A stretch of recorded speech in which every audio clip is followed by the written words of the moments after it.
Since his rise to political prominence in 2015, one of the things that Trump has been perhaps best known for is his hawkish stance on China. He put sweeping tariffs on Chinese goods coming to the US, imposed sanctions on Chinese tech firms like Huawei, and stepped up military and diplomatic support for Taiwan. During the campaign, Trump even signaled that he'd take a stronger stance on China, promising a universal 60% tariff on all Chinese goods coming into the US, as well as threatening to hunt down Chinese spies and filling his cabinet with noted China hawks, like Secretary of State Marco Rubio and National Security Advisor Michael Waltz. However, a month or so into his term, and Trump seems to be going easy on Beijing. For instance, tariffs have been less dramatic than expected, with Trump apparently more focused on bullying nominal US allies like Canada and the EU. And he doesn't seem quite as pro-Taiwan as he was in his first term. So in this video, we're going to take a look at how Trump's China policy has softened, why this might be, and why this is all great news for Xi Jinping and the CCP.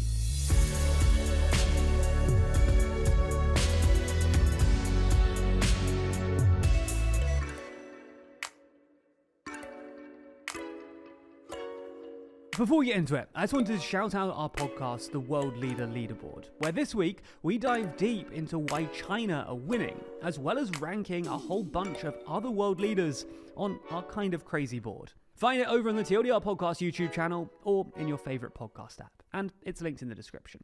So the first reason that Xi and the CCP might be feeling relieved is that Trump has been surprisingly soft on China when it comes to tariffs.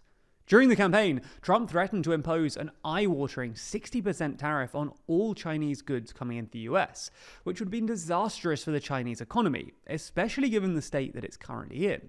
However, when he actually got around to imposing tariffs earlier this month, he went for an additional 10% on China, far lower than the 60% that he promised during the campaign, and well below the tariffs that he's threatening to impose on Canada and Mexico. And this small increase in tariffs is unlikely to have much of an impact on China's economy, both because many Chinese producers have front-loaded their exports to get them all in before Trump's tariffs, but also because, well, the weighted average tariff rate on Chinese goods coming into America was already at about 10%, and another 10% isn't going to make that much of a difference. The Economist Intelligence Unit, for instance, still expects China's GDP to grow by 4.8% in 2025, barely below the 5% we saw in 2024. On top of that, the tariffs that Trump has threatened to impose on Mexico, if implemented, could actually benefit China, given that Mexico has emerged as a key manufacturing rival to China, and the tariffs could cripple Mexico's industrial base.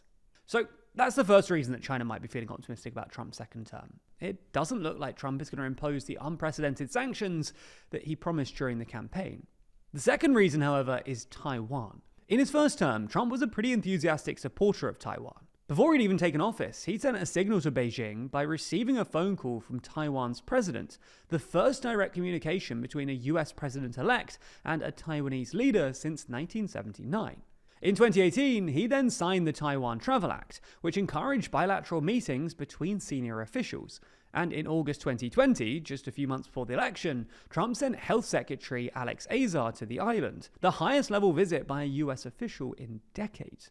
Trump also escalated arms sales to Taiwan throughout his first term, culminating in an $8 billion package, including 66 upgraded F-16 fighter jets in late 2019, which provoked retaliatory sanctions from Beijing against US arms companies.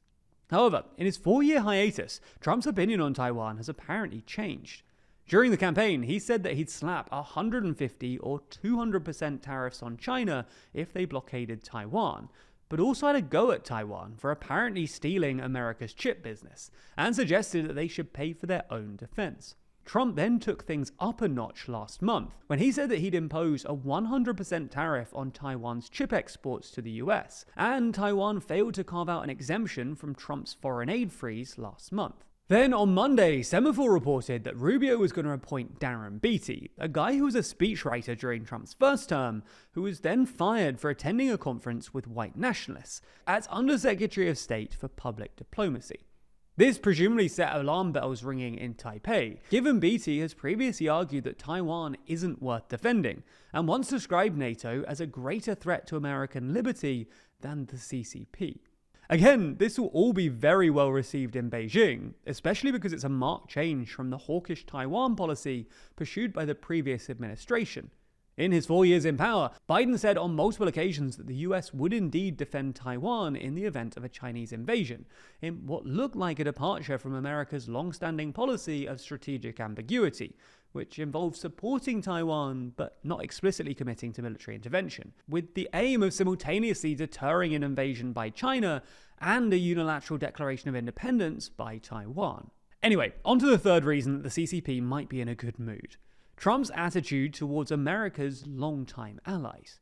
As you might have noticed, Trump hasn't been particularly friendly to America's nominal allies. He's tried to annex Canada, threatened to invade Greenland, and said that he's going to slap tariffs on both Canada and the EU. And this is a gift to the CCP, which has been trying to pry especially the EU out of America's orbit. Trump's policies might even push more neutral countries, especially in the so-called Global South, towards China. Trump was actually surprisingly popular in many Global South countries, in part because of his reputation as a peacemaker. But his overtures to Greenland, Canada, and Panama look like 21st century imperialism, which is never going to play well in the Global South. America's relationship with the world's poorer countries also won't be helped if his unorthodox economic policies trigger a global growth slowdown, or his tariffs trigger a steep rise in interest rates and a further appreciation of the dollar, which will put a massive strain on developing economies' ability to borrow.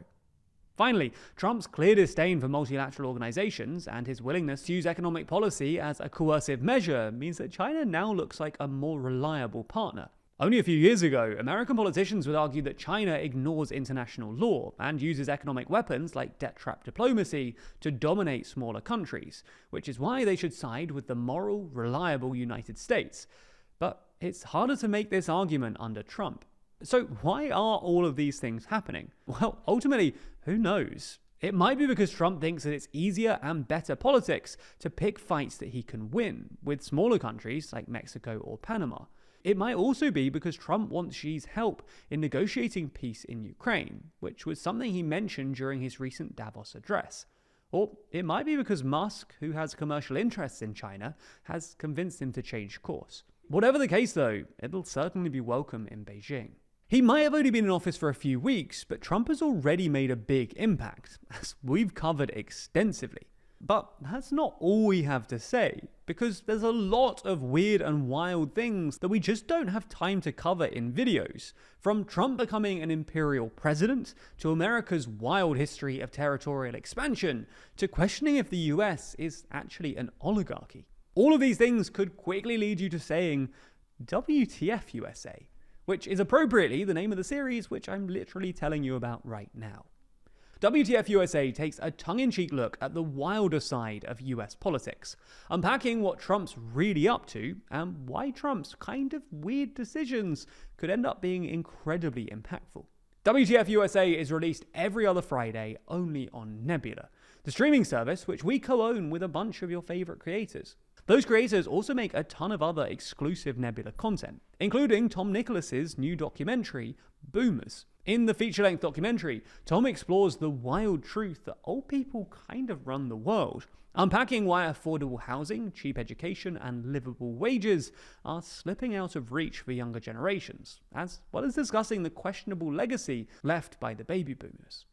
It's not just original content either. You can also watch every normal TLDR video on Nebula ad-free, and in some instances, before they land on YouTube. If you're not already a member, click the link in the description to get 40% off, which brings the price down to just $36 a year, or $3 a month.